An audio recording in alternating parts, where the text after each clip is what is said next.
Okay, alright. Update po tayo sa Kim Pao Ganap for today, guys.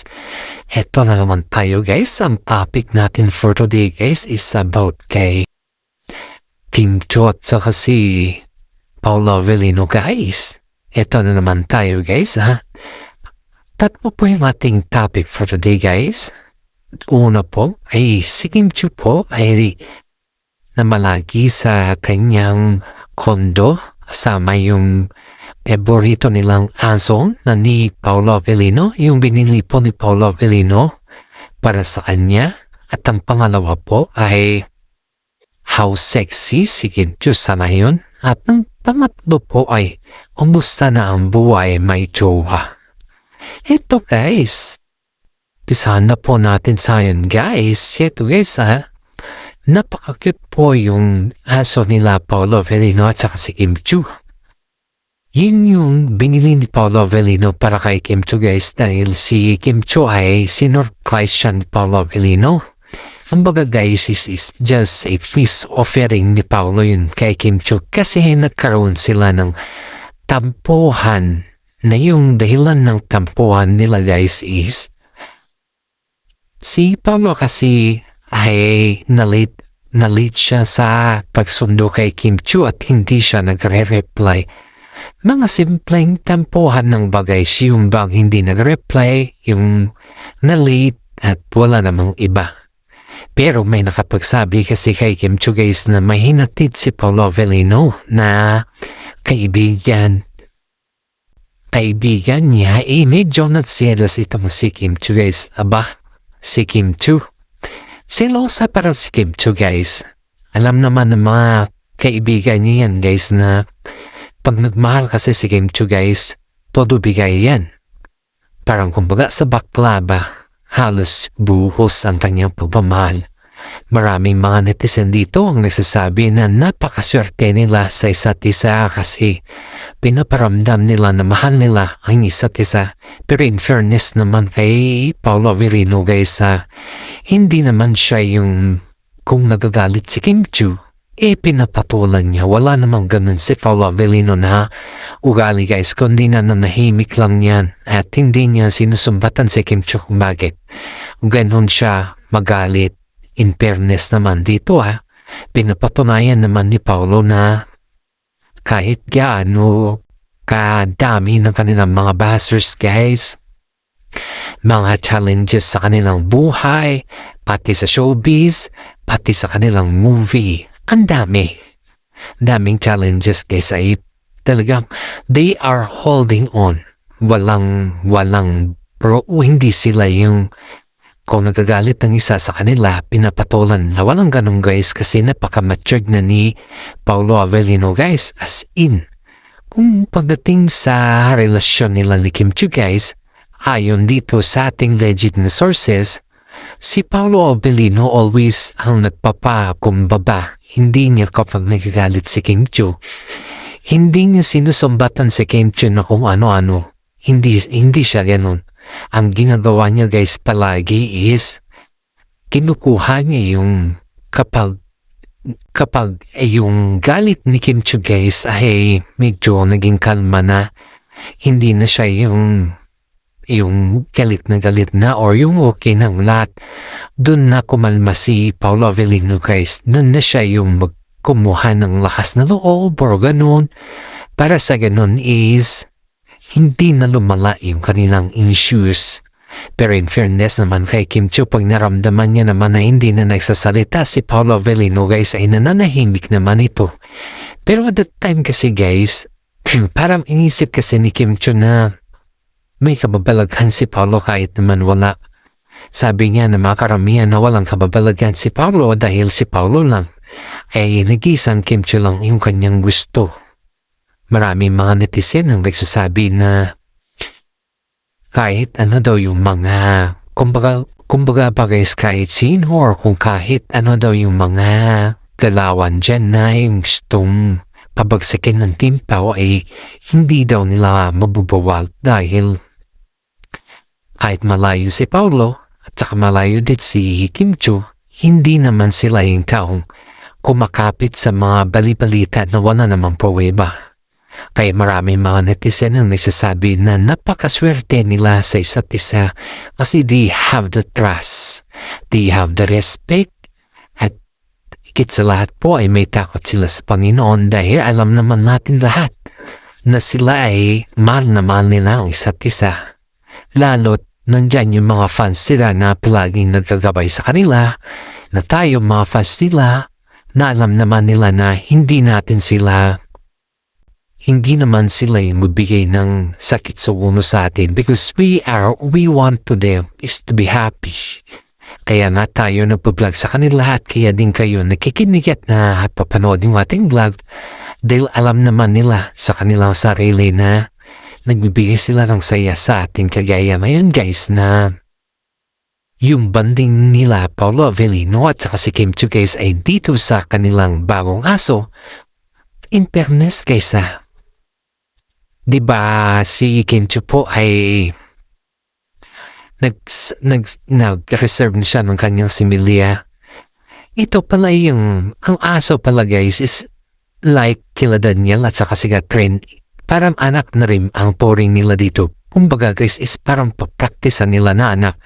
Kung maalagaan nila itong aso na to, it's much better sa kanila. Pero pag hindi nila maalagaan yung aso na ito, aba syempre iba na yung usapan nun guys. Kaya mga netizen dito tinitignan talaga nila kung kaya nilang alagaan yung aso na ito. Kasi marami dito ang nagsasabi na napakagaling ni Kim Chiu mag-alaga sa aso na ito guys. Marami talagang nagsasabi na magaling si Kim Chiu mag-alaga sa aso na ito. Ito guys, pangalawang topic natin for today is patungkol na naman kung gaano kaseksi si Kim Chiu sa ngayon na habang sila ni Paolo Avellino.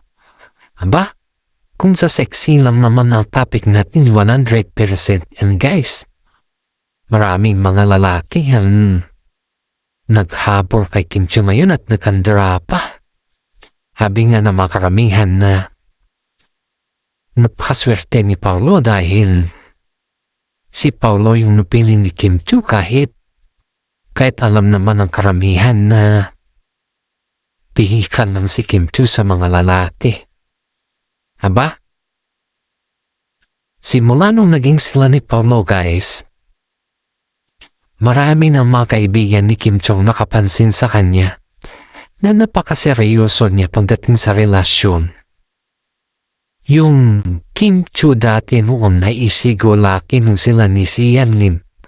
Ngayon guys ay halos bantay sarado na si Paolo Avellino sa kanya. In fairness naman sa pagpapantay ni Kim Chiu kay Paolo is wala namang ginawang kapampalaghan si Paolo kundi pinaramdam niya talaga kay Kim Chiu na seryoso din siya sa mga bagay na alam niya naman hindi makakasira sa kanilang relasyon. Yung mami nga ni Paolo guys sinabihan si Kim Chiu na hindi masyadong mahilig si Paolo sa mga gala. Kasi may mga time kasi na yung previous na relasyon ni Paolo noon is nagkaroon kasi siya ng trauma. Yan yung sinasabi ni mami ni Paolo kay Kim Chiu na kaya hindi na gumagala masyado si Paolo dahil yung previous niya is may trauma siya.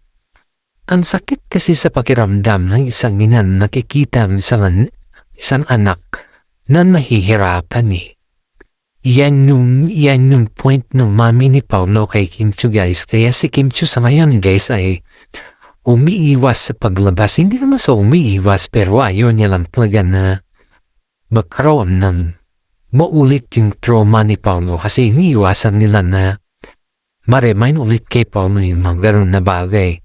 Ang hirap kasi guys pag si Paolo yung na-trauma. Ramdam na ramdam kasi ni Paolo yun at yung time kasi na-previews niya. Nung na-trauma siya guys is nagkaroon kasi ng attempt na alam mo na yung attempt ni Paolo dun at yun nung nakapagpapaka sa mother ni Kim Chiu kasi nakasurvive si Paolo that time. Kaya maraming mga netizen po ang very concerned sa kalagayan ni Paulo. Dahil alam nila na dumaan si Paulo sa kahirapan lalo't pagdating sa mga problema. Kaya nga sabi sa kanya na huwag masyadong gumala ba. Dahil marami dito ang nagsasabi na si Paulo Avellino ay hindi niya kaya yung stress sa kanyang sarili. Halos nga yung mother niya guys is hindi bumitaw sa kanya noon. Naramdaman niya kasi na si Paulo guys is mahihina. Mahina pagdating sa problema. At mahina din pagdating sa mga bagay-bagay na hindi niya kaya manunusutan. Ay itong si mother ni Paulo guys ay tinabihan niya si Paulo, si Kim Chiu na huwag masyadong palabas-labas. Dahil nga kay Paulo guys, yung sitwasyon ni Paulo hanggang ngayon, we don't know wala naman sa mental health na condition ni Paulo, pero pinoprotektahan lang talaga nila yung health ni Paulo Paulo kasi nga dun sa kanya makaraan guys, which is tama naman kahit naman siguro sino sa atin dito pag may nakaraan kang ganon. Aba syempre mantinag pa rin sa'yo yung sinasabi nila yung respeto basta yung sarili. Kaya maraming mga netizen po ang nagsasabi na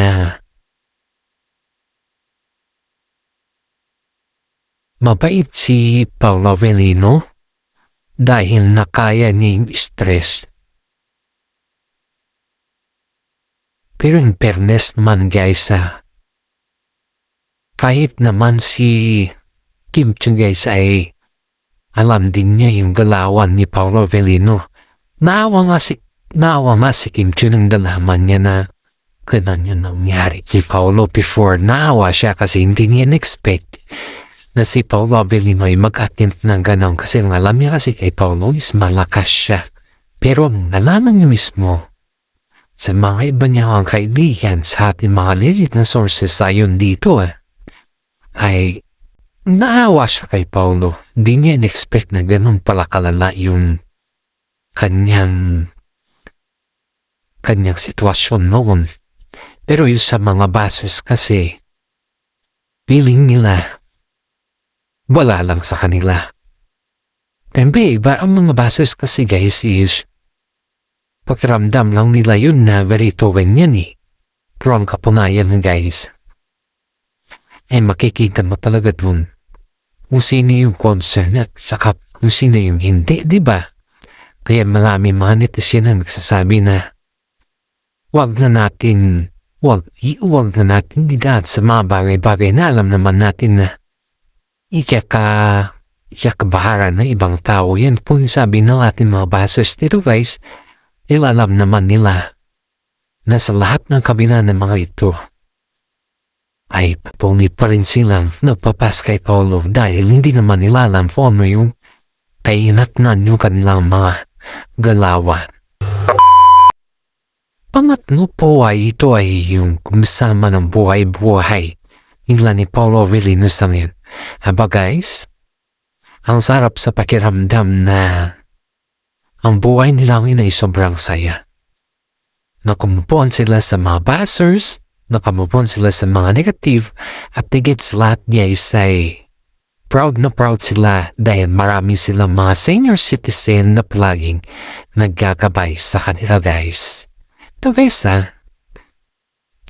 bago natin umpisan yung mga ating i-update sa mga guys ay shout out muna tayo sa mga senior citizen dyan na palaging nanonood sa ating, na palaging nandyan. Always think positive guys kasi nandyan naman kayo sa atin, lalo na yung mga senior na nasa ibang bansa guys. Alam kong patuloy kayong nakikinig sa ating programa, kaya ng Peanut Vlog. Paki-like and share naman po yung ating YouTube channel kasi kayo po ay ang aking taga-masugid na fans. Always pray po tayo sa Panginoon and always think positive Kasi lahat ng ating mga pagsupok sa buhay ay palaging nandyan sa Panginoon sa atin para mabigay ng solusyon. Okay, ito na po tayo guys. Maraming salamat tayo sa Kimpo guys na napapasalamat sila dahil nandyan kayo palagi sa kanila.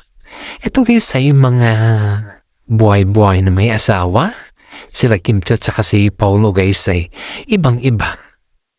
Nasasabi natin na ibang-iba guys kasi ayon dito sa ating legit na sources ay sinasabi nila na si Kim Cho daw po ay umiba ngayon. Ibang-iba na, hindi na kagaya dati na yung pinagkaiba naman niya guys is alam niya na kung ano na yung obligasyon niya. Alam niya na kung ano yung mga responsibilities niya. At alam niya kung paano niya alagaan si Paulo Avellino. And at the same time nang gapan guys is asikaso naman si Kim Cho kay Paulo guys eh. Alam naman nila yan. Kita mo naman yung pag-asikaso ni Kim Cho halos pinibigay niya talaga yung lahat-lahat para kay Paulo para sa makita ni Paulo na yung pag-aasikaso ni Kim Cho ay pure heart. Walang halong kung ano-ano man yan or walang halong kung ano. Kung negatibo man yan, walang ganun guys kundi pure heart po na yung bang pinapakita ni Kim Cho sa kanya. And at the same time naman guys is ganoon naman po si Paulo. Kita mo naman yung mga impact guys. Ang ganda-ganda nilang dalawa. Ang gwapo-gwapo pa. Ang galing nilang kumbaga guys magaling sila sa buhay eh. May mga positive na business na din po sila. May mga adjustment na din po. Yung mga adjustment cases, yun yung pinakamahirap sa kanila eh. Pero in fairness naman, nakita mo naman yung kanilang itsura guys na happy sila sa kanilang ginagawa. And this is for today guys. Maraming salamat po. At God bless po sa ating lahat.